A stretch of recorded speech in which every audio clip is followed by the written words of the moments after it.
পূজা, আমি তাহলে অফিসে বেরোচ্ছি। স্যার আজকে অফিসে যাবেন না, আপনি এখানে লুকিয়ে যান, এখানে লুকিয়ে থাকুন। আর এটা কি করছো তুমি? আমাকে লোকাতে বলছো কেন? এখন এসব বলা যাবে না, আপনি এখানে লুকিয়ে থাকুন। আপনি যদি লুকিয়ে থাকেন আপনার বউয়ের সমস্ত সত্যিটা জানতে পারবেন। কিন্তু কেন? এখানে এখানে লুকিয়ে যান, এখানে লুকিয়ে কেন? বুবাই কোথায়? ম্যাডাম, স্যার তো অফিসে চলে গেল। কি অসম্ভব! ও আমাকে না, আমার অফিসে যাবে না?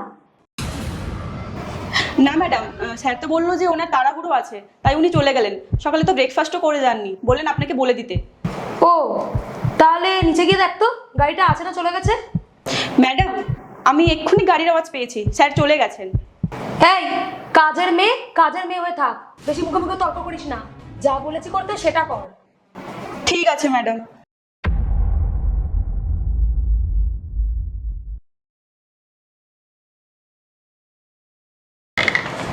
ম্যাডাম, স্যার নেই, চলে গেছেন।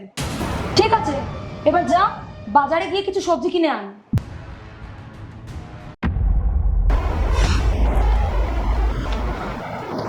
হ্যালো বেবি, আর কত দেরি হবে তোমার?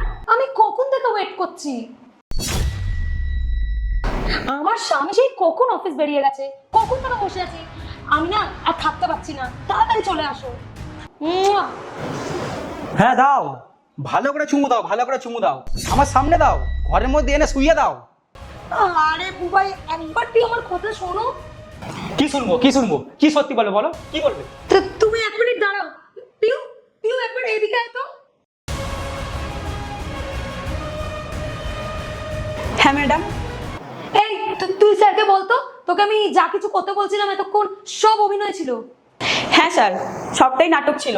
ম্যাডামের কোনো বয়ফ্রেন্ড নেই, কেউ বাড়িতে আসে না, আর ম্যাডামও কারোর সাথে ফোনে কথা বলেন না। আরে কি বলছো তোমরা? আমি তো কিচ্ছু বুঝতে পারছি না।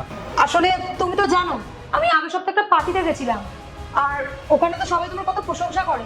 তুমি আমাকে কত গিফট দাও, কত ঘোরাতে নিয়ে যাও, কতটা আমার টেক কেয়ার করো, কতটা আমার ভরসা করো, ভালোবাসো।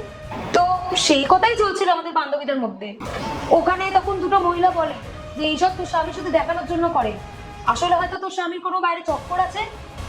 আমি ভেবেছিলাম যে তুমি আমাকে অ্যাটলিস্ট এসে জিজ্ঞাসা করবে যে এসব কি হচ্ছে পূজা, কিন্তু তুমি তো কিছু শুনতে রাজিই নও। তুমি আমার উপর চিৎকার করছো। যার স্বামীর এত বড় একটা কোম্পানি, এত বড় কোম্পানির মালিক, আর তার বউ হয়ে তুমি এইসব করছো? হ্যাঁ, এইসবের জন্য কি হতে পারে তুমি জানো? দেখো, এই লাস্ট বারের মতো তোমাকে আমি ছেড়ে দিচ্ছি। আর পিউ, তোকেও বলছি শোন, এই লাস্ট বারের মতো তোদেরকে আমি ছেড়ে দিচ্ছি। এর পরের বার যদি এরকম কিছু দেখি না, দুজনেরই কিন্তু আমি অবস্থা খারাপ করে দেবো।